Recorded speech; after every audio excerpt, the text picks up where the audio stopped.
Halo.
Halo लोगोफोर हेल' फैदो लाइभआव दसे।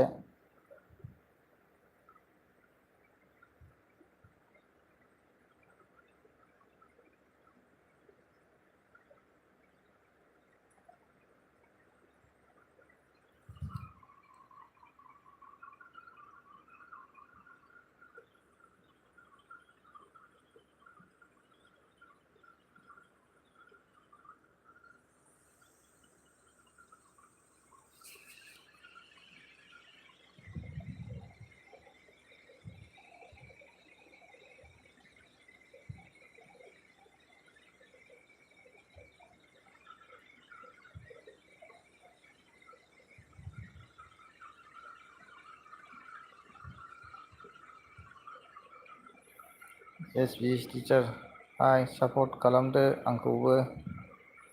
एमवारि ब्लग हाय आदा हेल'। खबर सबर माब्रै?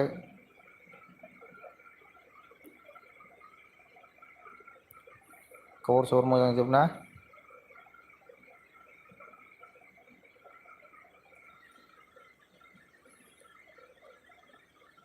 लोगो रावबो गैया माथो नायग्राफ्रानो। SB टिचार्स हाय हेल' हेल'। खबर सबर माब्रै खबर सबर?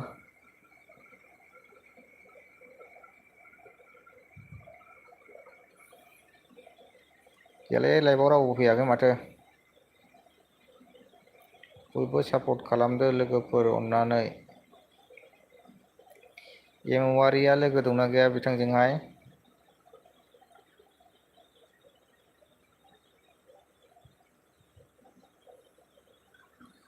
आंना स्क्रिनावनो माबा डाबल डाबल नुलाजोबग्रासो जाफैबाय नै।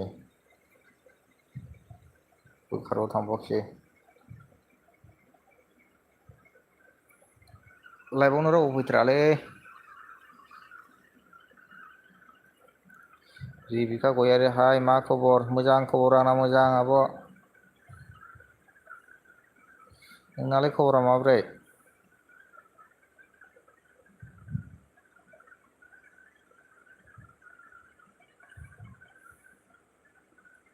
SB मा खबर? खबरा मोजां ना खबरा? नोंसिनालाय खबरा माब्रै? खबर सबर गासिबो मोजां जोब दा?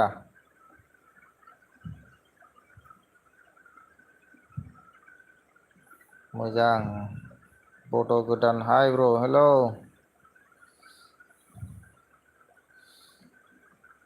दसे रायज्लायनोसै लाइभआवहाय मोजां गाज्रि ना मा होनो लोगोफोर? मोजां मोजां आंनाबो आदसा मोजां ना?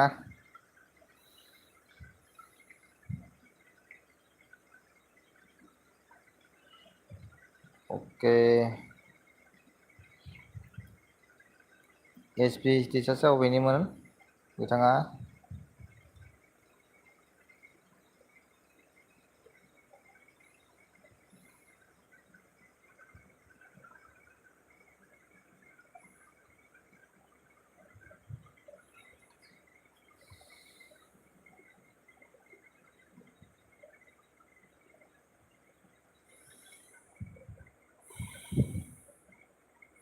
फैदो लोगोफोर लाइभआव दसे रायलायनोसै।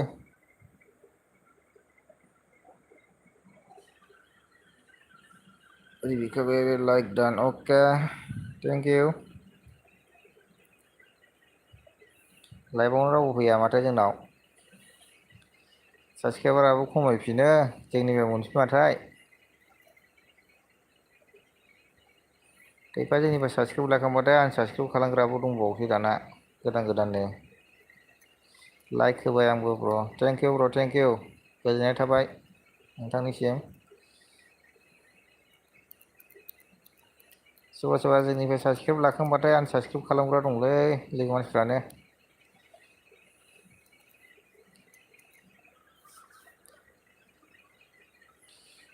दसेनो दावखोयो दसेनो दावख्लायो फावसोयोसो आंना साबस्क्राइबारा। 500 दाबो सहैया 500 सहैसिगौमोन दालागै खमायफिनबाय थायाबा।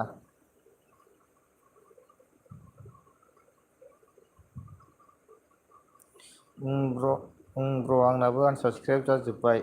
बिदिनोलाय जायो जानाया, ओमफ्राय साबस्क्राइब खालामनायनि नियम दङ मोनसे। जेनेबा जों कमेन्ट बक्सआवहाय साबस्क्राइब खालामथिनहरनो मोना आरोना। जेनेबा साबस्क्राइब सोदोबखौ कमेन्ट बक्सआव लिरनो मोना। ओमफ्राय साबस्क्राइब खालामलायबाबो जेनेबा नों आंखौ दा खालामबाय, आं नोंखौहाय 24 घन्टानि उनावहायसो बेक साबस्क्राइब खालामहरनांगौ। बिदिब्लासो जों साबस्क्राइबारखौ लाखिनो हायो लोगो ब्र'। 24 घन्टानि उनावहायसो बेक साबस्क्राइब खालामफिनलायनांगौ आरोना। जेन'बा नोंबो आंखौ खालामबाय आंबो नोंखौ खालामबाय दानो बिदिबा खमायफिनो। जेनेबा नों आंखौ दा खालामबा आं नोंखौ गाबोन 24 घन्टानि उनावहायसो खालामफिननांगौ आरो बेक हरफिननांगौ। नङाब्ला खमायफिनो आरो भिडिअ नायनानैहाय खालामलायनांगौ नङाबा खमायफिनखायो। भिडिअ नायदो ओमफ्राय जेनेबा कमेन्टआवहाय नों भिडिअखौ ससे नायथारनांगौ आरो ना। भिडिअखौ नायनानैहाय खालामहरदो ओमफ्राय आं नोंखौ सापर्ट खालामबाय बिदि बुंहरदो होमबानो खमाया। ओमफ्राय 24 घन्टानि उनावहाय बेक साबस्क्राइब खालामहरनांगौ। खमायफिनजोब्बाय 35 साबस्क्राइब थांखाबायमोन नै 22ल'सै। आदसा मिथिखायो ब्र'। मिथिखाबाबो हनै माखासे मानसिया मोनथिया जे ओमफ्राय मानि थाखाय मानो सापर्ट मा बुंखो बेखौ बुजिया माखासेया। आरो सोरबा खालामजानो गियि जेनेबा आंनिफ्राय लानानै आंखौ खालामफिननाय नङा बेफोरबायदिबो सानो आरोना। ओमफ्राय आं माखासे मानसिखौ बुंहरो कमेन्टआवहाय आंखौ सापर्ट खालामदो, ओमफ्राय बिथांमोना जागोन दे होनना बुंसै। दा खालामो ना खालामा बेखौ जों मिथिलाबो। एखमबा सोरनि खालामनाया बारायफैयो बेखौ थाल मोनला। एखमबा बारायफैनोसै एखमबा खमायलांसै बेयावनो थाल मोना आरो सोर खालामदों सोर खालामाखै। सापर्ट खालामलायोबा माने आं नोंखौ सापर्ट खालामबाय बिदि बुंहरलायनांगौ आरोना। होमब्ला जेब्ला बे आंखौ बिदि बुंहरदोंब्ला आं बेखौहाय 24 घन्टानि उनावहाय खालामफिनगोन बेफोरबायदि खालामफिनलायनांगौ आरो। फट' गोदान देबिका गयारि येस। नोंथांमोना आंखौ मिथियोना मिथिया? आंना चेनेला बे मोनसेयाव आं दानि फैदोंमोन दे लाइभ। बेबो आंनि दे।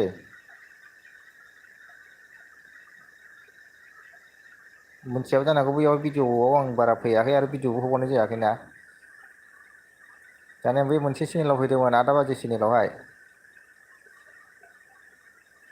आदा बाजै चेनेल दंना मोनसे बेबो आंनिनोखा।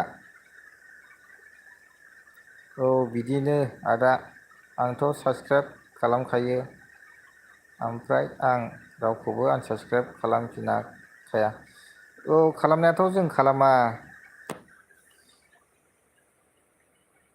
आंबो आनसाबसक्राइब खालामाखै दासिमबो रावखौबो साबसक्राइब खालामखानायखौहाय। आं सासे मानसिखौहाय आं साबसक्राइब खालामदोंमोन ना, ओमफ्राय बिथांखौहाय आं बुंहरदोंमोन नों आंखौ 24 घन्टानि उनावहाय खालामफिनदो होननानै। ओमफ्राय दा बिथाङा खालामफिनाखै। 6 दिन नेदों आं बेखौ 6 दिन। 6 दिनावहाय जेबो रिप्लाय हराखै ओमफ्राय बिनि भिडिअबो आपलड जाफैयाखै आरो आंनावहाय। ओमफ्राय बिथांखौ 6 दिन नेनायावहाय आं सापर्ट मोनफिननायावहाय आं बिथांखौहाय आनसाबसक्राइब खालामफिननाय जादों आरो आं।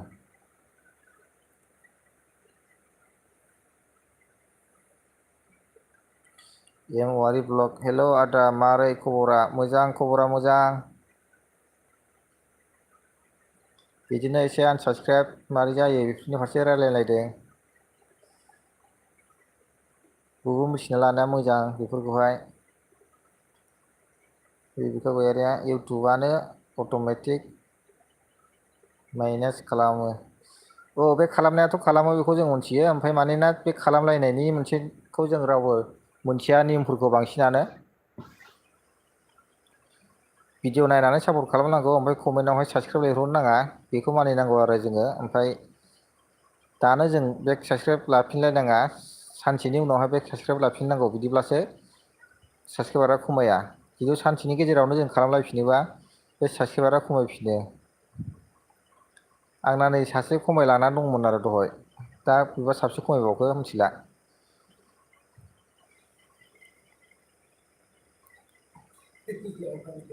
सानसेनि गेजेराव जों जुदि साबसक्राइब खालामलायोबा बेखौ इउटुबानो अट'मेटिक माइनास खालामखायो 24 घन्टानि उनावहायसो बे साबसक्राइब खालामहरफिननांगौ नङाब्ला खमायफिनो भिडिअ नायदो साबसक्राइब खालाम माबादो सापर्ट खालामदो जेनेबा कमेन्टआवहाय आं नोंखौ सापर्ट खालामबाय बेफोरबायदि बुंलायनांगौ आरो ना ओमफ्राय साबसक्राइबखौ लिरनो नाङा आरोना डाइरेक्ट लिंकआव थुनानै साबसक्राइब खालामनाङा भिडिअखौ नायनानैसो साबसक्राइब खालामनांगौ ओमफ्राय कमेन्ट बक्सआवनो बेखौ खिन्थाहरदो आं नोंखौ सापर्ट खालामबाय बेफोरबायदि खिन्थालायनांगौ आरो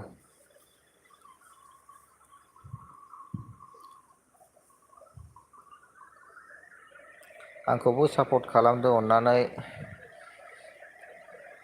लिंकखौ आं होगोन ओमफ्राय भिडिअखौ नोंसोरो नायलायनानै सापर्ट खालामबानो जाबाय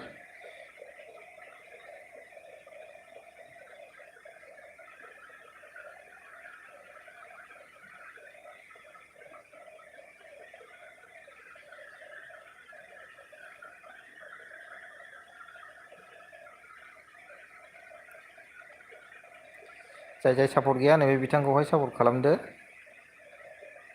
सोर सोरखौ मावदोंमोनथाय एस टि सार्चखौहाय हाय आगै उदांसार हेल' आब' खबरा माबोरै आब'नालाय मोजां ना दिपिका गयारि आंनि चेनेलावबो गोबाङानो निउ साबसक्राइब होनो ना लिंहरो औ बिदिबाबो खमायो आब' साबसक्राइब सोदोबखौ जों कमेन्टआवहाय लिरथारनो नाङा ओंखायनो आं सोरखौबा सोरखौबा साबसक्राइब खालामदो होनना बुङो बे सोदोबाथ' साबसक्राइब जायाना ओंखायनो एम वारि एस पि आंजों दंना गैया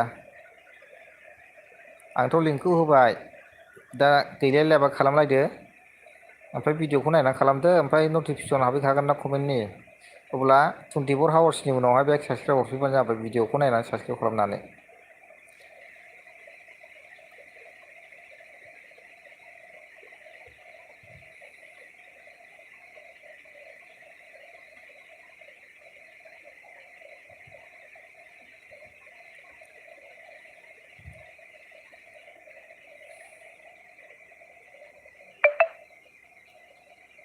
माखासे ओंखारलांफिनजोब्बाय लोगोफ्रा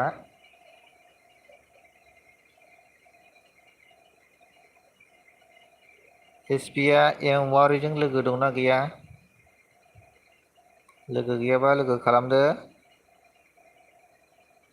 भिडिअ नायलायनानै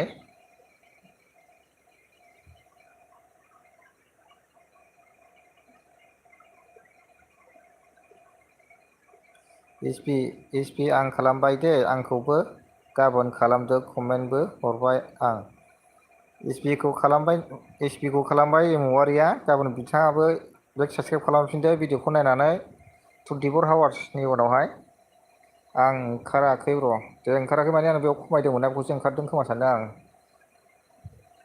रैसुमै ब्लग लोगोफोर आंनि चेनेलखौबो सापर्ट खालामदो बयबो गैया ब्र' ना आदसा मोजां आगै खबरा मोजां कमेन्टआव मोनसिगोन जाबायगोनलै एस पि आ दानो खालामहरफिननाङा दै एम वारिखौहाय गाबोन खालाम गाबोन दानो खालामनाङा गाबोन खालाम दानो खालामफिनोब्ला खमायफिनो ओमफ्राय भिडिअ नायनानै खालामहरफिनदो गाबोनहाय अके ब्र' सापर्ट खालामगोन ब्र' सिन्था दाखालाम गाबोन मा बानायथारगोन आं आदसा बानायबानो जाबाय भिडिअ नायनानै सापर्ट खालामदो ओमफ्राय कमेन्टआव साबसक्राइब लिरहरनाङा दे एम वारि ब्लग रैसुमैया आंजों दंखायो आदसा एस पि 24 आवार्सनि उनाव अके बिदिनो खालाम 24 आवार्सनि उनावहाय दिपिका गयारि जायफोरा गोदान आंनिखौबो सापर्ट खालामदो लोगोफोर थगाया ब्र आङो औ थगायनाङा जों सासे मानसि सानै मानसिखौ थगायना जों जेब्लायबो देरखाया जों देरखाया लोगो आं आब' रिबिकानिखौ होनायनोसै दे जायफ्रा गैया खालामलायबानो जाबाय बे आंनावबो गैया माथो आं खालामसै बिथांनिखौ भिडिअखौ उनाव नायसै आं आब'खौ रिबिकानिया आंनाव थानांगौमोनथ'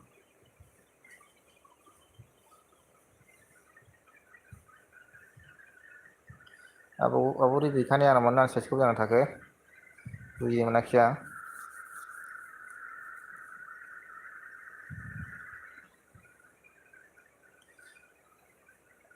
रिबिका आंनिखौबो सापर्ट खालामदो आं आब' रिबिकानिखौ होदोंमोन आब' रिबिकानिया आंनाव साबसक्राइबार गैबावोमोन माथो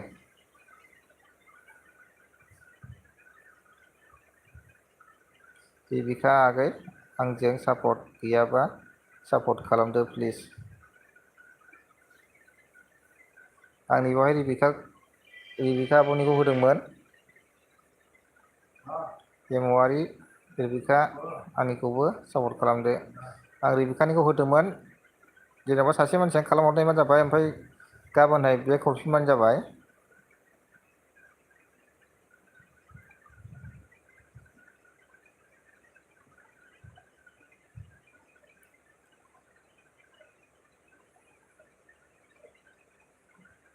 रिबिका आंनिखौबो सापर्ट खालामदो आं गाबोन बेक खालाम हरफिनगोन गासिखौबो एसएमएस हरना दोन औ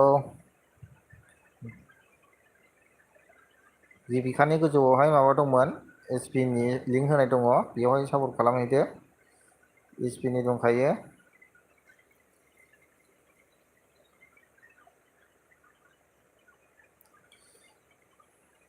कमेन्ट हरना दोन आं 24 हरसनि उनाव आं खालामगोन रिबिका आब'आबो होनदों गावबो बेक 24 घन्टानि उनावहाय खालामहरफिनगोन होनदों बिथांमोना जिखिनि जाया खालामहरबानो जाबाय बिथांखौहाय गाबोन बेक मोनफिनगोन आब' रिबिकानि आंनाव साबसक्राइब गैयामोन दे आब' रिबिका गाज्रि मोननाङा दे रिबिका आंनिखौबो आं खालामबाय एमवारिया आब' रिबिकानिखौ खालामबायनो कमेन्टबो हरबाय कमेन्ट हरबाय दे आब' होनदों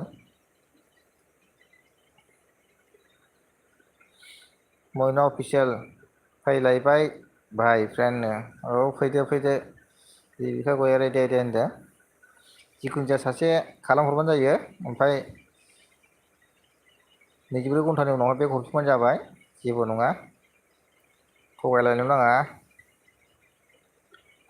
जों साबसक्राइबारखौ गावजों गाव लालायनो हागोन ओमफ्राय मानो वाच टाइमा जों गावजों गाव लालायनाया एसे गोब्राब आरोना गावजों गाव लालायनो कमप्लिट खालामनो हाया वाच टाइमखौहाय र' बिदिब्ला आं खालामहरसै रिबिका आंनिखौ गाबोन खालामफिनबानो जाबाय दे जिखुनु जाया खालामलायबानो जाबाय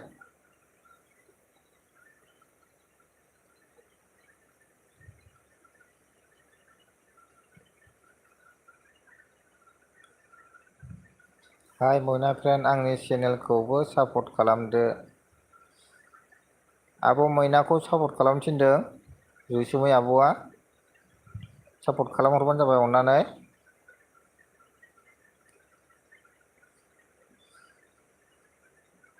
मयना अफिसियेल आब' रैसुमैखौ सापर्ट खालामहरदो मा ओंख्रि जाखो नोंस्रा फ्रेन्डनो सोरखौबा होनखो जोंहा हले दाबो जायाखै दे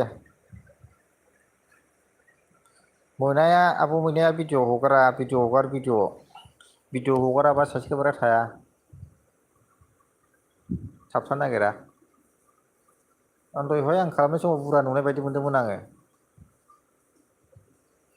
रिबिका साबसक्राइब खालामबाय एसएमएसबो हरबाय फ्रेन्ड गाबोन बेक खालामफिनबानो जाबाय 24 घन्टा उनाव बेक खालामफिनबानो जाबाय आब' रिबिकाया एसपि स्टेटासखौ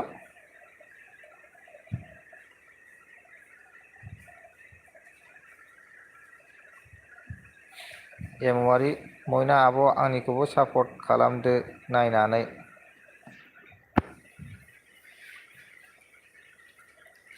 मयनाया सापर्ट खालामहरबानो जाबाय एमवारिखौहाय गाबोन बिथाङाबो नोंखौ बेक साबसक्राइब खालामफिनगोन Yes जोहोलाव हेल' ब्र हेल' आदा हेल' खबर सबर माब्रै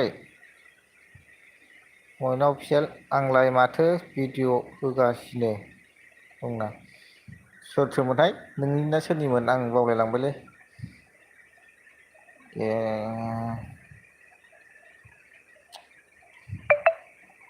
ओमफ्राय नोंनिया मानो आनसाबसक्राइब जाफिनबाय थायो आं दहायनो बानायहरखाबायमोन ना नोंनिखौहाय बबेहाय भिडिअ दङ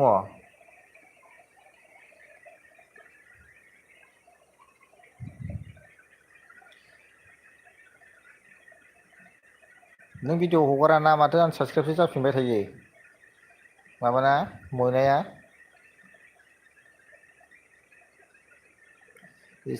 हाय आदा लिंकखौ होदो नोंथांनिखौ होखांबायमोन आं दानि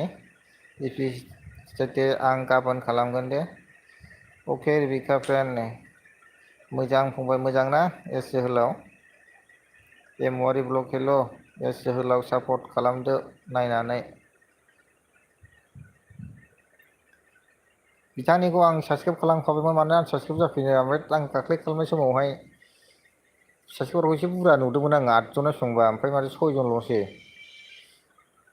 मयना अफिसियेल ना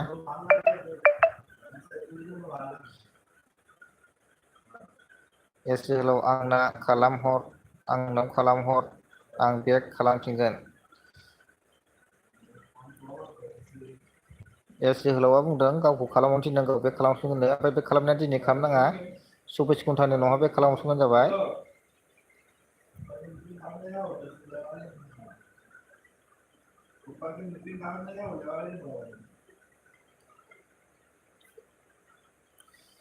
मोनाया मा होनखो आं बे मेन चेनेलजों कमेन्ट हरा आदसा बबेथो नोंनि चेनेलालाय ओंखायनोथ' आंनाव साबसक्राइब गैयानदां मायामोन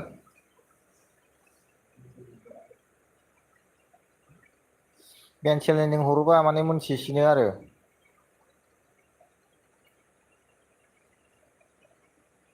आब' मयना मेन चेनेला नोंना मा बेखौ खिथाहरलाय अननानै ओंखायनो बेवहाय साबसक्राइबारा थाया आंना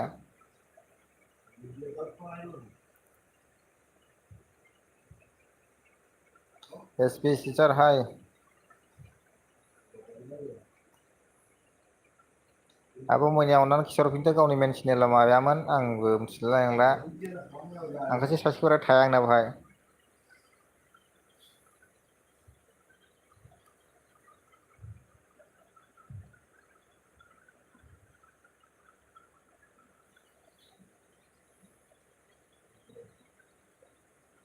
गाबोन बेक खालामलायफिनबानो जाबाय लोगोफोर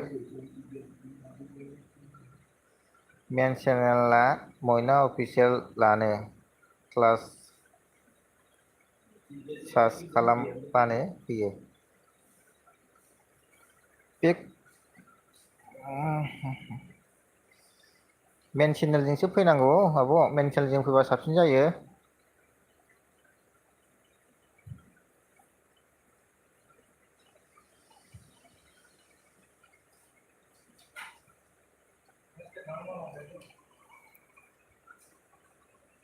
खालामबाय दे एस जोहोलाव एमवारिया बुंदों खालामबाय दे एस जोहोलाव आंखौ गाबोन नायनानै कमेन्टबो हरबाय आं आदसा एस जोहोलावखौ एमवारिया खालामहरबाय बिथाङा गाबोन 24 घन्टानि उनावहाय बेक खालामहरबानो जाबाय भिडिअ नायनानै खालामहरबानो जाबाय बे कमेन्टआवहाय नटिफिकेसन थांखायोना बे नटिफिकेसनावहाय माने 1 दे लिरनाय जाबा खालामहरफिनबानो जाबाय आब' मोनाया मेन चेनेलजों फैबा साबसिन जागौमोन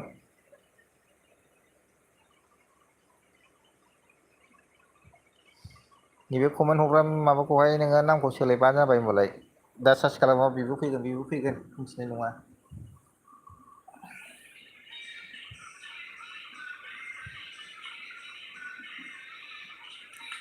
एस जोहोलावा दंना भिडिअखौ नायजोबना खालामना हरनांगौमोन उननि समाव नायबानो जाबाय भिडिअखौहाय जेन'बा भिडिअखौ ससेबाबो नायथारनांगौ आरोना फुल नायजोबथाराबाबो ससे नायजोबबाबो जायो खिन्थु साबसक्राइबखौ लिरथारनाङा दे लोगोफोर साबसक्राइब सोदोबखौ दालिरथार जेन'बा आं साबसक्राइब खालामदों होनना बुंहरोब्ला माने इउटुबा मोनथियोना साबसक्राइब लिरहरबाय नालाय ओंखायनो आंबो साबसक्राइब खालामहरबाय बेफोरबायदि जायो ओंखायनो साबसक्राइब लिरनो नाङा। नायदों एस जोहोलावनो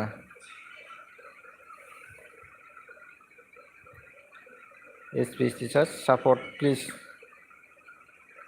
जोमै बसुमतारी हेल' हाय हेल' वेलकाम आंनि लाइभआव फैनायनि थाखाय गोजोननाय थाबाय लाइभआव जइन जानायनि थाखाय।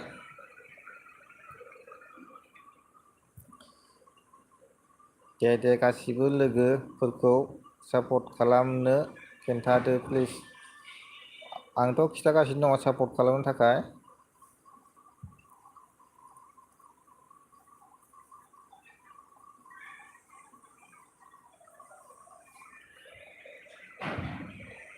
थेंक इउ केबिडि हाय ब्र हेल' वेलकाम लाइभआव वेलकाम।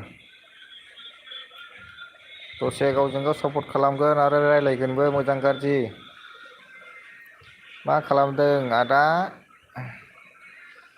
नै ओरैनो दं लाइभआव दसे नोंसोरजोंनो। एमरि ब्लक हाय जोमै लोगो खालामदो।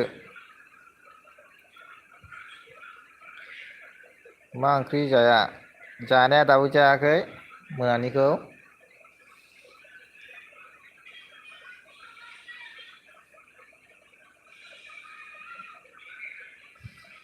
आं एमवार्डनि लिंकखौ होफिनगोन दे। आं एमवार्डनि लिंकखौ होफिननि।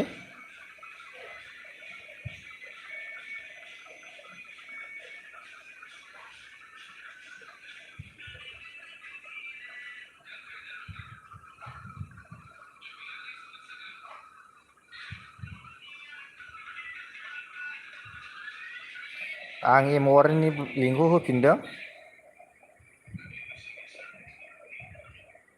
एमवार्डनिखौ लिंकखौ होफिनदों आङो बिथांखौ जाय सापर्ट खालामाखै खालामहैफिनबानो जाबाय।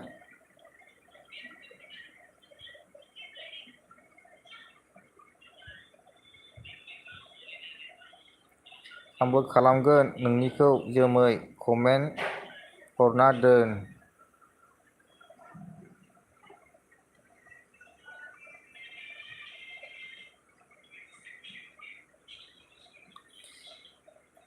जोमैखौसो बुंदोंमोन एमवारिया खालामनो थिनदोंमोन जोमैया खालामहरबानो जाबाय ओमफ्राय कमेन्ट हरनो थिनदों बिथाङा। आंनि चेनेलाव कमेन्ट खालाम एमवारि बिथाङाबो उल्था खालामनोसो थिनबाय। एमडि कभार ब्लक हाय एस पि आं खालामबाय फ्रेन्ड। खालामलायबानो जाबाय गावजों गाव।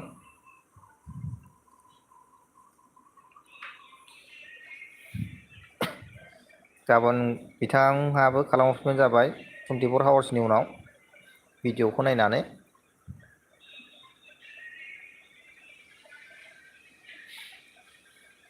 एस पि आ दं दा लाइभआव दंना? एमडि कभार ब्लकआ खालामहरदोंमोन एस पि खौ। एस पि आ गाबोन एमडि कभारखौ खालामहरफिनबानो जाबाय।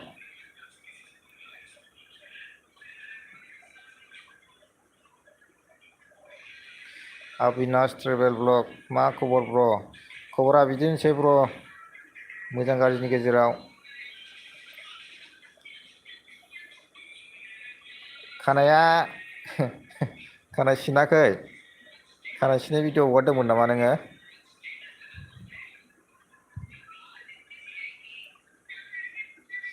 केबिडि मयना आंखौ 24 आवार्सनि उनाव बेक हो। मयनाया दं दा लाइभआव? केबि इदिटआ माबादोंमोन खालामदोंमोन बिथांखौ सापर्ट।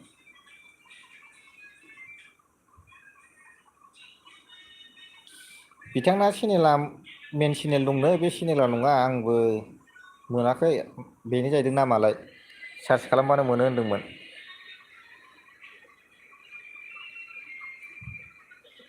मयनाया दं दा लाइभआव?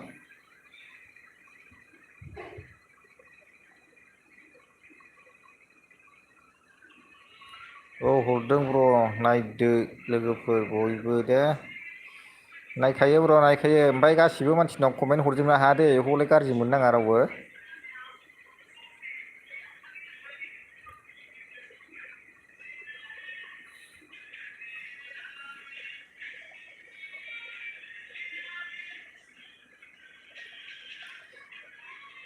रमेन ब्लग आंनिखौबो लिंक हो ब्र अननानै प्लिज। जागोन ब्र जागोन होगोन। नै दा बेवहाय माखासेनिखौ होदोंमोन गैयाबा खालामला बायबानो जाबाय। भिडिअ नायनानै सापर्ट खालाम ओमफ्राय कमेन्टआव साबसक्राइब दालिरदो। ओमफ्राय नोंखौ बियो 24 हावार्सनि उनावहाय बेक खालामफिनगोन। आं मेन चेनेलजोंनो दा हरबाय आदसा आं नायनि मेन चेनेलखौ बेलाय दङना साबसक्राइबा आंखौनो मानो साबसक्राइब खालामनाया गैया जाखो नंबाय थादों आं। बेयाव हले भिडिअबो दंजोबो नै मेरला।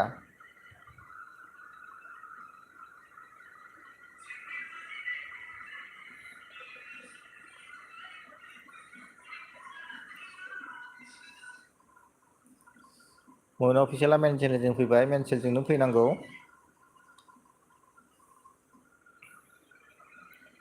एखमबा समाव जोंनाव बिराद नटिफिकेसन हाबफैयो आरोना भिडिअखौ सोरनिखौ नायनो सोरनिखौ दोननो बेफोरबायदि जायो।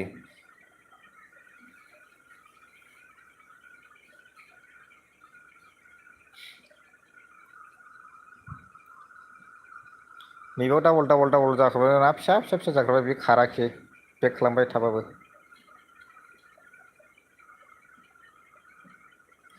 देबिका गयारि एस जोहोलाव आंनाव सापर्ट दंखायो नोंनाव गैयाब्ला आंनिखौ सापर्ट खालाम। एस जोहोलावा दंना लाइभआव देबिका गयारिया बुंदों एस जोहोलावखौहाय गावनाव सापर्ट दंखायोनो एस जोहोलावना देबिका गयारिनाव। एस जोहोलावनाव गैयाबा देबिकानिया खालामबानो जाबाय। एमवारि ब्लग रमेन नायदो सापर्ट खालामदो।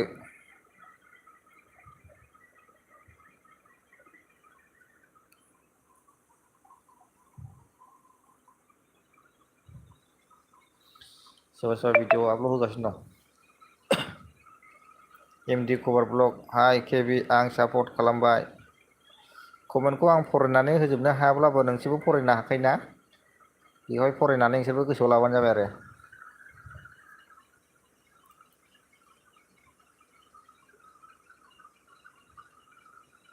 एमडि कभार ब्लग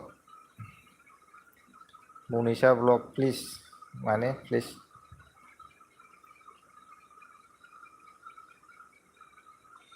सोरनिखौ होनो लिंकखौ सोरनिखौ होनो? हेलौ लोगोफोर गोदान लोगो सोर आंजों लोगो जादो अन्नानै प्लिज। लोगोखौथ' जागोन बयबो जायो नोंथाङाबो जानांगोन।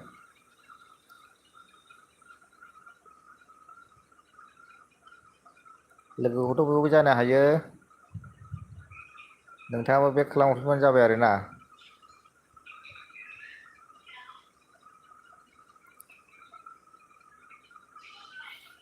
आं बेयाव लिंक होना होबोदोंमोन सिगाङावहाय थांना चेक खालामबानो जाबाय।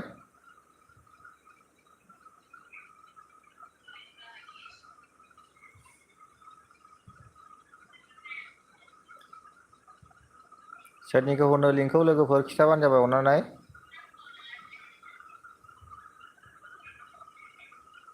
मयना अफिसियेल सापर्ट खालामदो। देबिका गयारिया बुंदों मयना अफिसियेलखौ सापर्ट खालामनो थिनदों।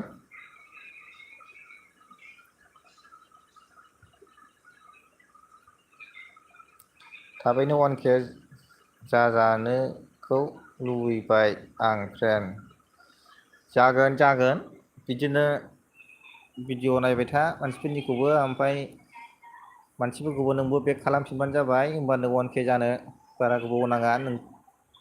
आब'नाथ' खाथियावनो सहैखाबाय 1K जानो।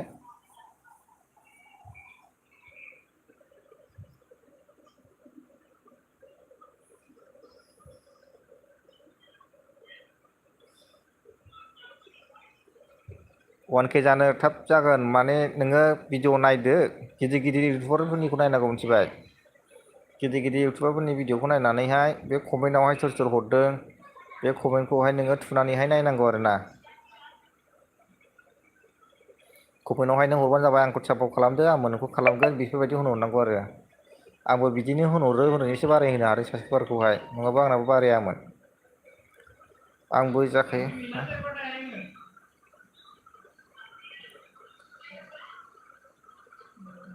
आंबो जाखायो आंजों लोगो जाबानो ओमफ्राय दानो खालामफिनलाय नाङा आरोना आंनि चेनेलनि भिडिअखौ लिंक खालामना मानो नोंसोर लोगोफोर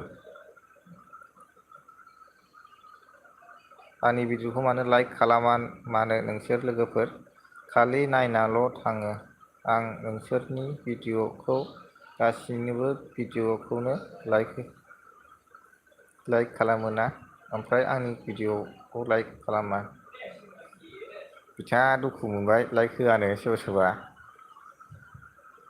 लाइक होनायालाय मा गिदिर बाथ्रा ना आंखौ जाय जाय सापर्ट खालामदों कमेन्ट हरना दोन आं गाबोन 24 घन्टानि उनाव गासिखौबो बेक होगोन मनिषा आं नोंनिखौ खालामबाय दे आंखौ खालामदो आरो कमेन्टबो हरबाय मनिषाखौ एमवारिया खालामदों मनिषाया गाबोन बिथांखौहाय बेक खालामफिनबानो जाबाय 24 घन्टानि उनावहाय दानो खालामफिन नाङा दानो खालामबा खमायफिनो रिबिकाखौ माबाबो खालामदों एमडि कभार ब्लगाबो खालामदों सापर्ट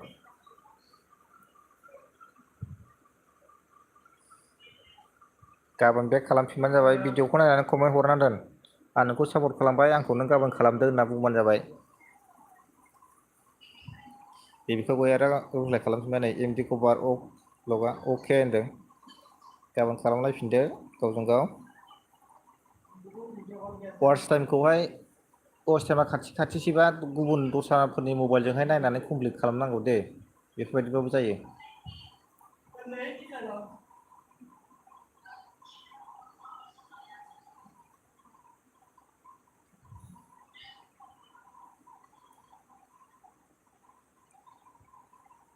अफिसियेल आंनिखौबो लिंकखौ अननानै होना होदो आच्छा आं बिथांनि लिंकखौ होना होनि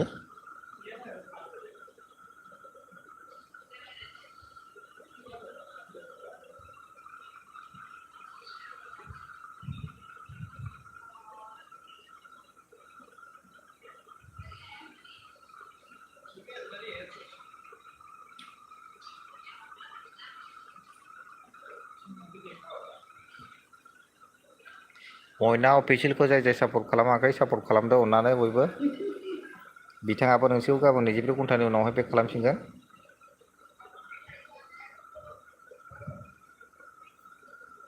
एमवारिया आदा केबि निखौ लिंक होना होगोन नैबेखौ खालामग्रोदो जाय जाय खालामाखै केबिनिखौ होगोन र' नैबेखौ मयना अफिसियेलनि बे आं दा होनाया अबिनास ट्रेभेल ब्लगआ मा होनदों 200 भिउसआवहाय 10था लाइकल' जायो आंनि भिडिअआ मानो एथ' लोगोफोर दं लाइकखौ खालामा लोगो दंबाबो बांसिन मानसियानो लाइक खालामा आरो कमेन्टबो खालामा दे आंनाबो लाइकआ खम फैयो कमेन्टआबो खम फैयो मनिषा ब्लग एमवारि आं गाबोन खालामगोन दे मनिषा वारिया एमवारिखौ गाबोन खालामगोननो बेक नटिफिकेसनाव कमेन्टआवहाय 1 दे लिरनाय जाबा खालामहरफिनबानो जाबाय बेक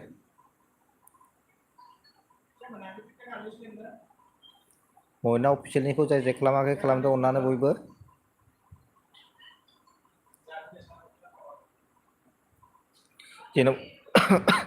जेन'बा नोंजों लोगो गोनाङा आंजों लोगो गैया जायो बेफोरबायदि आरोना गोदान लोगो मोनलायो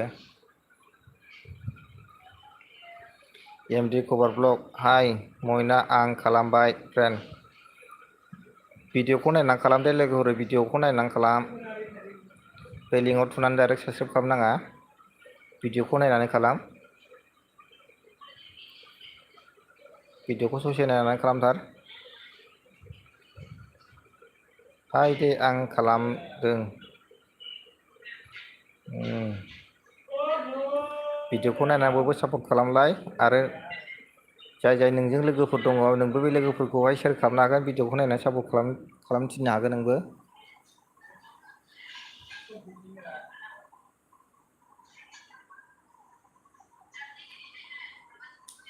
मनिषा आंजों जाय जाय लोगो जागोन दिनै आं गाबोन खालामजोबगोन आरो सापर्ट खालामब्ला भिडिअखौ फुरा नायना खालाम। औ थिगखौनो बुंदों नों बुंनाया मनिषाया। ओमफ्राय कमेन्टआवहाय साबसक्राइब लिरहरनो नाङा दे। नोंबो लिरनाङा बेबो लिरलायनाङा सानैबो लिरनो नाङा साबसक्राइबखौ। देबिका गयारि मयना अफिसियेल सापर्ट दंखायो। देबिकाजों मयनाया सापर्ट दंखायनो माबाया रेबिकाया मयनाजों दंखायो। आरो मयनाया रेबिकाजों गैयाबा मयनाया रेबिकाखौ खालामहरफिनबानो जाबाय। नों आंहा आनसाबसक्राइब खालामाबाबो एखमबा समाव आनसाबसक्राइब जाना थायो दे। मारै बिदि जायोथाय?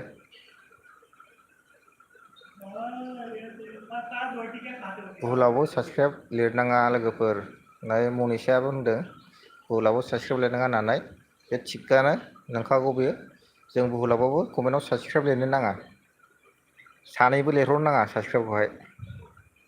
जेनेब्ला जों साबसक्राइब लिरहरोबा आंखौ साबसक्राइब खालामदो होनना बुंहरोब्ला इउटुबा मोनथियो आरोना।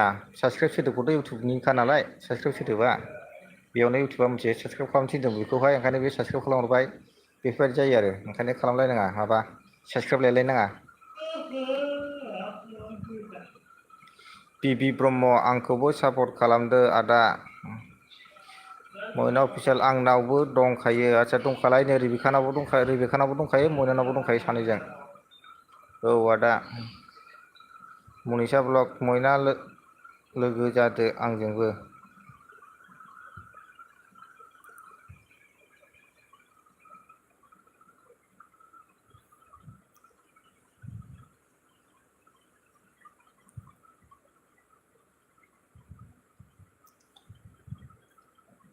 एसपि सापर्ट खालामदो लोगोफोर। मयना लोगो जादों आंजों बेखौ फोरमायखांबाय। केबिआ दंना गैया केबिआ दंबा कमेन्ट खालामलाय।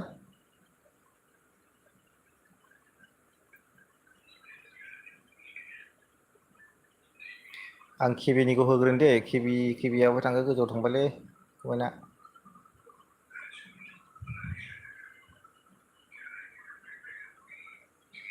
आं केबिनिखौ होना होग्रोनि।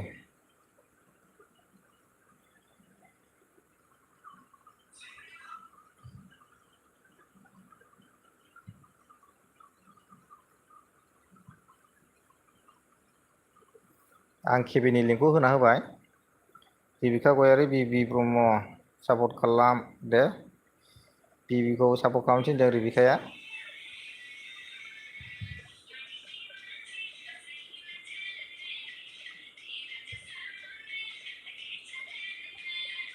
अबिनास ट्रेभेल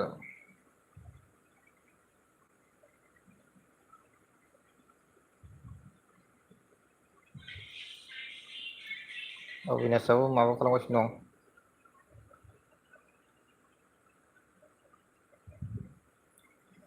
देबिका प्लिज साब माइ चेनेल अके ना।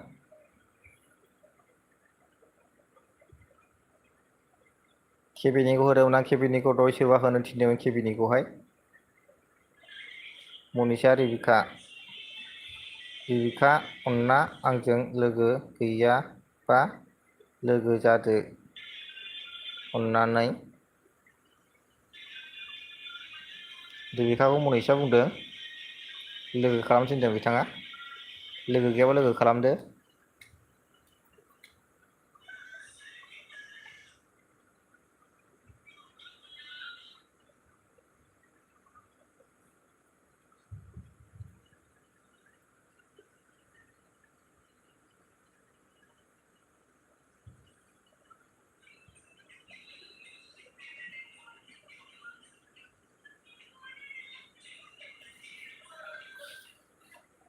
केबिआ दंना गैलामोन थांखो ना माखो केबिआ।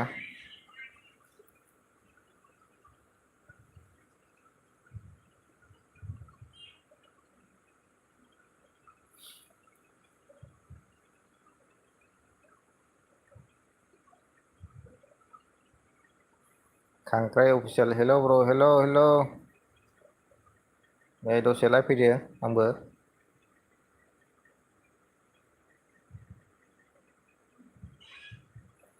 एसपि टिचार्स केबि इदिटखौ सापर्ट खालामबाय आंखौ 24 घन्टानि उनाव बानायहरफिनदो। केबिआ दंना गैयाथाय कमेन्टखौनो खालामाखिसै माथो। एमबि स्टुडिअ ब्र आंनि चेनेलखौ बुंना होदो आंनि साबस्क्राइबारफोरखौ। नोंनि साबस्क्राइबारफोरखौ एसे फरायनायाव जालायबावसै आंना। अबिनाश मयना कमेन्टआव थांखो। मयना चेक आउट दा माइ चेनेल इन साब खालामना होदो। मनिषा ब्लग अके। मनिषा ब्लग लोगो गैयाब्ला आंजों लोगो जादो। खांख्राइ अफिसियेला बुंदों मनिषाखौहाय। सोर सोर लोगो दङ गैलाया खिथालायदो नोंसोरबो।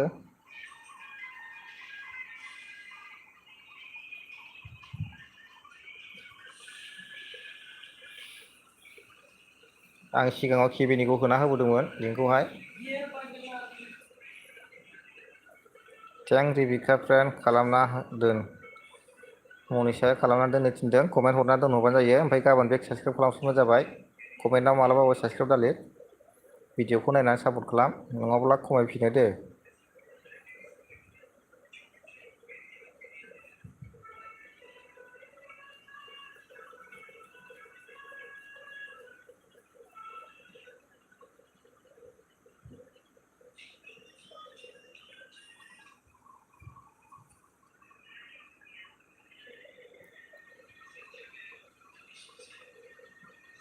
साब फुल फर्म जाबाय। लोगो गैयाब्ला खालामदो लोगोफोर। खांख्राइआ बुंगासिनो दङ लोगो गैयाबा लोगो खालामफिनदों। आंखौ खालामहर खांख्राइ आं गाबोन खालामगोन। एसपि मनिषा ब्लग आंखौबो सापर्ट खालामदो आं गाबोन 24 हावार्सनि उनाव बेक खालाम हरफिनगोन। SMS हरना दोन। खांख्राइ नोंनि लिंक हर मनिषा।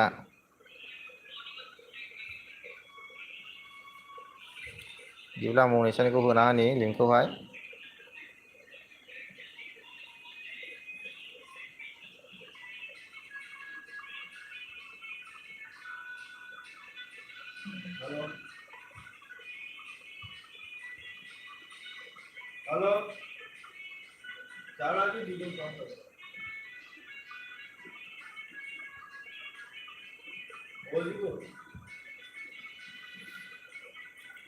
साबस्क्राइब लिरनाङा लोगोफोर सापर्ट लिर। बिबि ब्रह्म आंजों जाय लोगो गैया अननानै लोगो जादो। लोगो खालामलायदो। नै बेवहाय होदां सासेनिखौ लिंक मनिषा ब्लगनिखौ। एसपि जास्ट सापर्ट खालामदो लोगोफोर।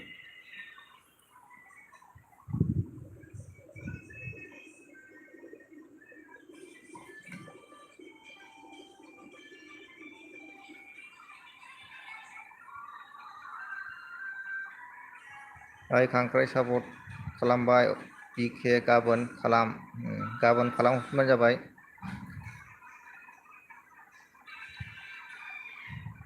मनिषानावहाय मनिषाखौ सापर्ट खालामनानै बिनाव भिडिअ कमेन्ट खालामहरबानो जाबाय। अननानै नोंथांमोनहा आंनि चेनेलखौ खालि 20ल' साबस्क्राइब खालामना होदो प्लिज लोगोफोर प्लिज होनदो अबिनाशआ। आंनि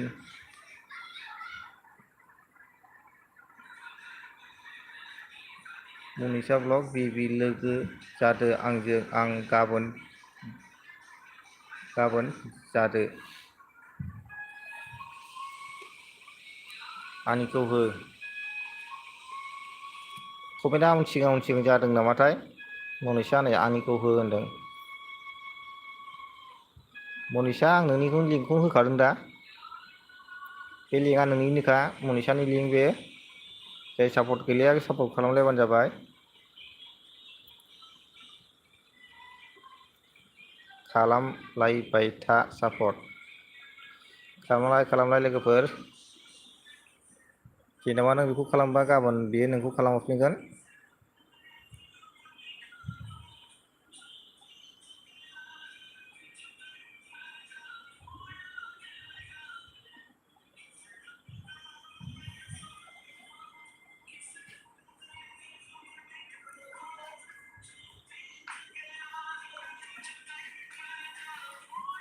आं खिन्थु उनाव चेक खालामफिना दे सोर सोरना बेसेबां बारायदों बारायाखै बिसोरजोंसो खालामलायबानो जाबाय। मनिसा ब्लग आंना माला जागोन 1K जागोन थाबैनो बे गुबुनफोरनि चेनेलावहाय भिडिअखौ नायदो ओमफ्राय बेयावहाय कमेन्टआव सोर सोर कमेन्ट खालामदों जेनेबा नोंजों लोगो गैया बायदिब्ला नोङो बेखौहाय कमेन्टआवहाय बुंहरबानो जाबाय आंखौ सापर्ट खालाम ओमफ्राय आंबो नोंखौ खालामगोन बेफोरबायदि बुंहरबानो नोंखौबो खालामगोन आरो ना। ओमफ्राय खायफा खालामो खायफा खालामा आंबो मेरला मानसिजों खालामजायाखै दाबो। ब्र कमेन्ट आंनाव सिगां जाथों ब्र कमेन्टआ उन सिगां जादोंना बेनोथ' माबोरै खालामबावनो आङो दा। गाज्रि मोननो नाङा दे कमेन्टआ बिदिनो उन सिगां जाफैबायबा आं माथो खालामनो। मनिसा ब्लग आंना माला जागोन 1K खौ नायखांबाय। मनिसा अफिसियेल मयना अफिसियेला कमेन्टआ थालांबाय जानोथ' सरि दे कमेन्ट थालांनो थाखाय खालामबाय। कमेन्टआ उन सिगां जाफैबाय आंनावहाय आरो नैबे फ्रि नुनाय जाफैगासिनो दङ खाराखि बे बेक खालामबाय थाबाबो। SB अबिनास ट्रेभेल ब्लगखौ सापर्ट खालामबाय आं गाबोन 24 आवार्सनि उनाव बेक खालामहैफिनदो अबिनास ट्रेभेल। SB आ अबिनासखौ खालामदों अबिनासआ गाबोन SB खौ खालामहरफिनबानो जाबाय।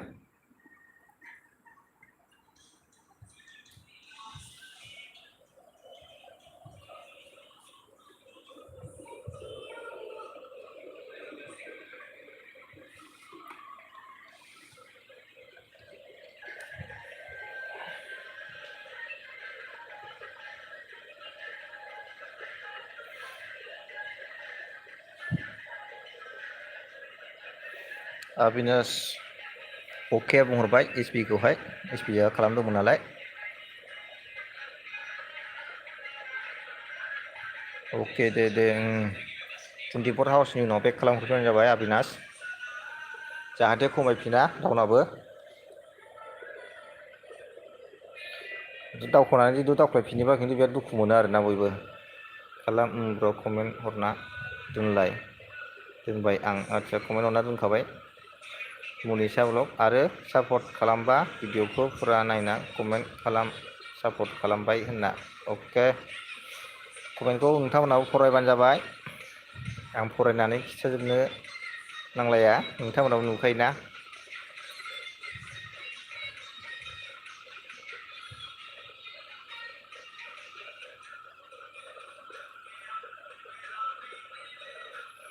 खालामबानो जाबाय साबसक्राइब खालामबानो जाबाय ओमफ्राय भिडिअनि कमेन्टआव साबसक्राइब लिरहरनो नाङा दे आंनि लाइभआव लिरनाय जेबो अरजाला। आंनि लाइभआव लिरनाय जेबो अरजाला लिंकआव थुनानै भिडिअखौ नायदो भिडिअ नायनानै खालामबानो जाबाय। बिबि ब्रह्म आब' मनिसाजों आं लोगो जाबाय दे आंनिखौबो होना होदो अन्नानै। मनिसा बिबिआ नोंखौहाय खालामबायनो बिबि ब्रह्मआ बिथाङा गाबोन मनिसाया गाबोन बिबिखौहाय बेक खालामहरफिनबानो जाबाय 24 आवार्सनि उनाव।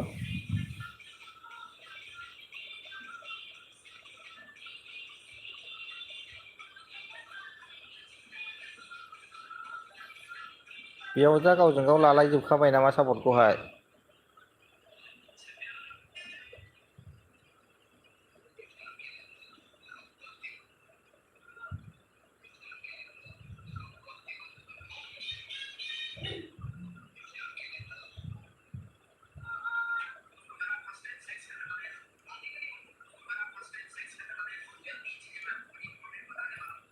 मनिसा ब्लग दे बिबि आं गाबोन खालामगोन दे आरो भुलावबो साबसक्राइब लिरनाङा साबसक्राइब जालायदो रावबो साबसक्राइब जालायैखौ बयबो बुंगासिनो दङ आंबो बुंदों कमेन्टआवबो बुंगासिनो दङ बिबि आंनो बिबि ब्रह्म आंनिखौबो सापर्ट खालामदो।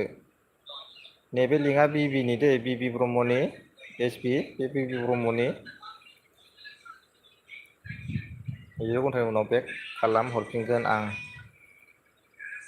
एसपि निखौबो होना होखादोंमोन लिंकआ गोजौआव थांबाय जागोन। एसपि फ्रेन्ड जादो बिबि ब्रह्मखौ बुंदों एसपिआ कमेन्टआ थालांगासिनो गासिबो आंना कमेन्टआ थालांगासिनो दंना। एसपि स्टेटास आंनिखौबो बुंना होबावदो आदा लिंक होना होदो। होगोन र' जिखुनु जाया नों सिखौ बिसोरखौ खालामहरग्रोदो। जेनेबा नोंबो खालामगोन बेबो नोंखौ खालामहरफिनलायबा उनाव खमायफिननो हागौ। खमायफिननो हागौ माने खमायखायो। मनिसा ब्लग एसपि आं गाबोनसो खालामगोन। नों आंखौ दिनै सापर्ट खालामना दोन।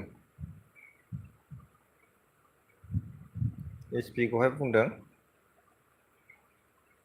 बिबि ब्रह्म आदा आंनि लिंकखौबो होना होदो। लिंकखौ होखाबाय कमेन्टआ दहायनो फैदोंमोन खोमा।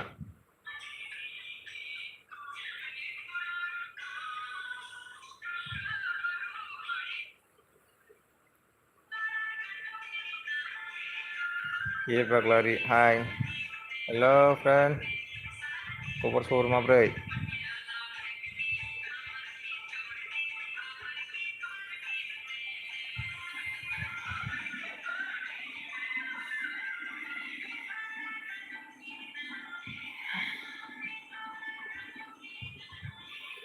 एसपि र' बिदिब्ला मनिसा खालामहरनां। एसपिआ मनिसाखौ खालामहरनो नागिरदों आरो एसपि माबाखौ बिबि ब्रह्मखौ खालामाखैबा खालामहर।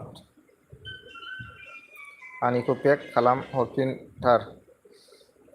खालामहरगोन दिनै खालामनाङा गाबोन जेब्ला 24 घन्टा जागोन ना अब्ला खालाम। बे नटिफिकेसनावहाय 1 डे लिरनाय जाबा बेक खालामहरफिनबानो जाबाय। बयनाव अफिसियेल सोर सोर सापर्ट खालामनो खोन्थादोमोन आंनाव कमेन्ट खालामदो। ये बाग्लारि एसपि स्टेटास आंनिखौबो सापर्ट खालामाखै नामा? मनिसा दे एसपि आंनिखौ दिनै खालाम। आंनिखौ दिनै खालामदो आं गाबोन खालामगोन। मनिसा बुंदों एसपि खौहाय गाबोन खालामगोननो। बाग्लारिया बुंदोंमोन एसपि स्टेटास आंनिखौ सापर्ट खालामाखै नामा होनदों।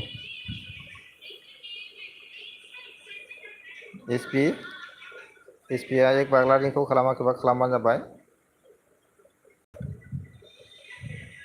अबिनाश साबसक्राइब खालामबाय आं होननाय वार्डखौ कमिउनिटि पस्टआवसो कमेन्ट खालामनाङा लोगोफोर दे नङाबा कमिउनिटि गाइडलाइन्स स्ट्राइक जायो।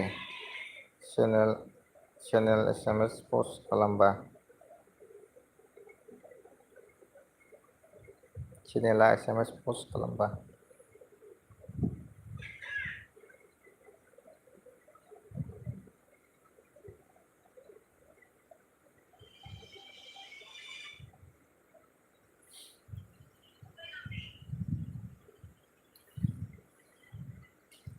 एसपि ए बाग्लारि आंनिखौ खालामहरग्रोदो। बे बाग्लारिखौ बुंदों एसपिआ खालामहरग्रोनो थिनदों गावनिखौहाय। मनिसा ब्लग लोगोफोर आं ओंखाम जानि दा फैफिनगोन आं। माबाया ओंखाम जानोसैनो मनिसा ब्लगआ ओंखाम जानो नागिरबाय दा फैफिनगोननो। आंहाबो ओंखाम जानो टाइमानो जाबाय। आं 7थासिम थागोन 7थासिम। 7थासिमाव खालामलायदो दे सोर सोर खालामलायखो आरो सोर सोर खालामलायाखै सोर सोर बेसेबां मोनखो खिथालायदो।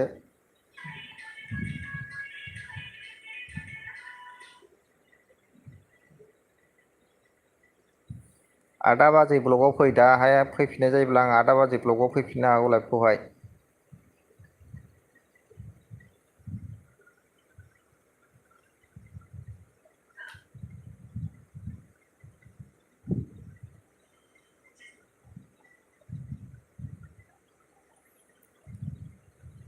सोर सोर बेसेबां मोनखो अननानै खिथाहरदो लोगोफोर।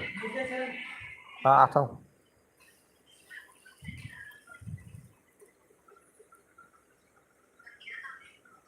लोगोफ्राबो थांलायजोबखाबाय माथो। बिबि ब्रह्म आंखौ सोर सोर सापर्ट खालामदों कमेन्ट खालाम लोगोफोर आरो मोनसे फुरान नायना सापर्ट खालाम।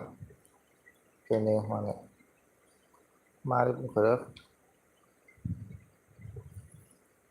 बे बाग्लारि एसपि आं मैयानो खालामदों।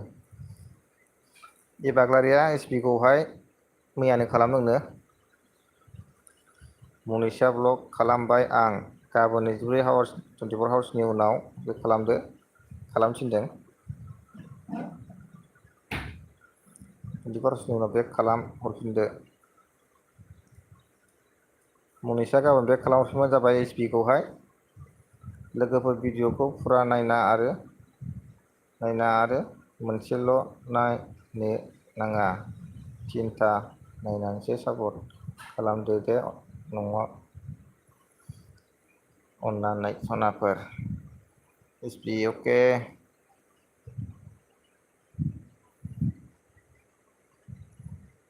कमेन्ट पस्टआव होनाङा साबसक्राइब वार्डखौ। अके ब्र अके बुजिबाय। एसपि होनबालाय खालामसां ए बाग्लारि। खालामबानो जाबाय एसपि बाग्लारिखौहाय मैयानो खालामदोंनो बिथाङा। अबिनाश ब्लग कमेन्ट खालामना मिथिबायना? औ मोनथिबाय अबिनाश। लाइफआवबो बारा मानसि गैला लोगोफोर थांजोब्बाय।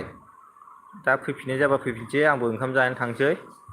ओमफ्राय सोर सोर मोनखो सोर सोर मोनाखै कमेन्ट खालामहरलायबानो जाबाय लोगोफोर।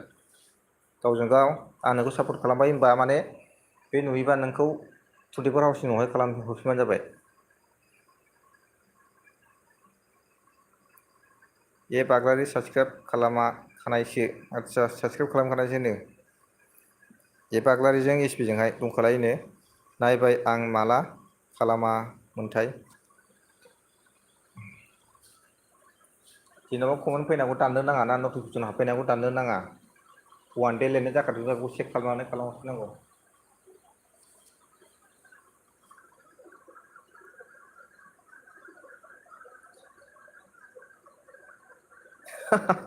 सोरबा सोरबा बिदिबो जाजोबसै नामा?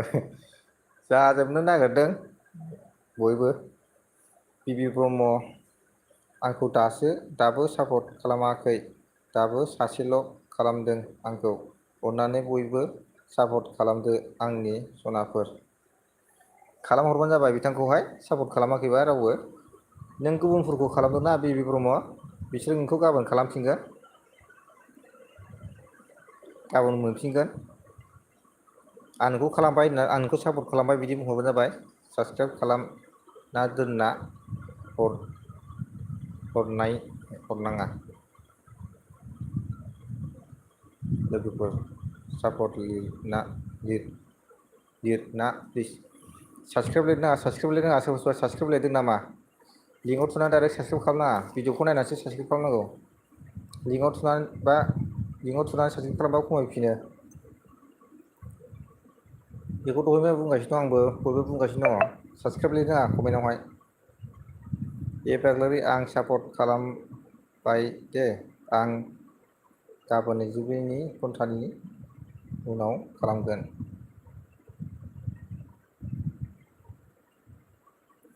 ए बाग्लारिखौ जाय खालामाखै खालामदो। नोंखौबो ए बाग्लारिया 24 घन्टानि उनाव खालामगोन। नायदो थियो।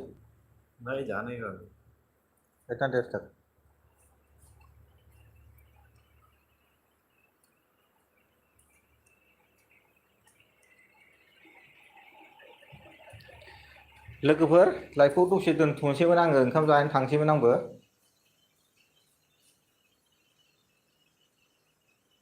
गाबोन लोगो मोनफिनसिगोनलाय लोगोफोर लाइभखौ ना मारै?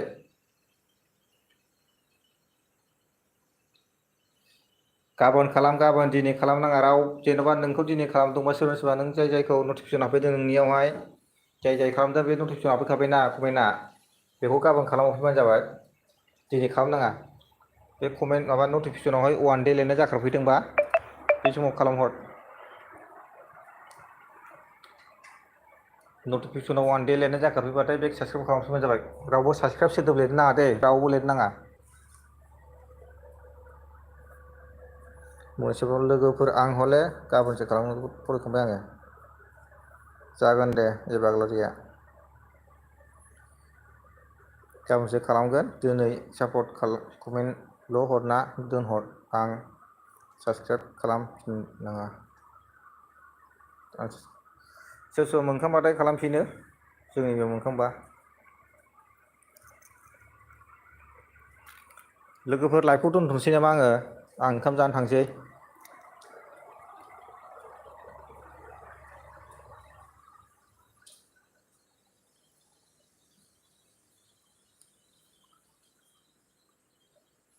बिबि ब्रह्म आंखौ सापर्ट खालामबा कमेन्ट हरबानो आंबो सापर्ट हरगोन। लोगोफोर आंनाव कमेन्ट हरना दोन, एबा आगलायदा बुंदों।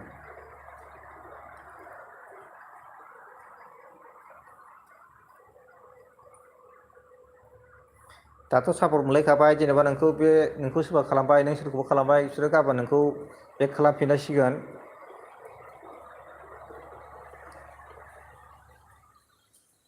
गाबोन गावजों गाव खालामफिनलायबानो जाबाय, सोर सोर खालामदोंमोन सोरखौ। गाबोन मोनफिनलायसिगोन साबस्क्राइबारखौहाय।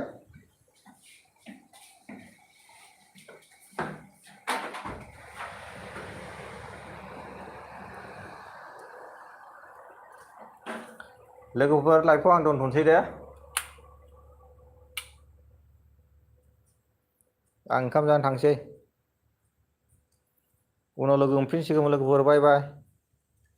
गाबोन मोनफिनलायगोन साबस्क्राइबारखौहाय, सिन्था खालामनाङा। बाय बाय लोगोफोर।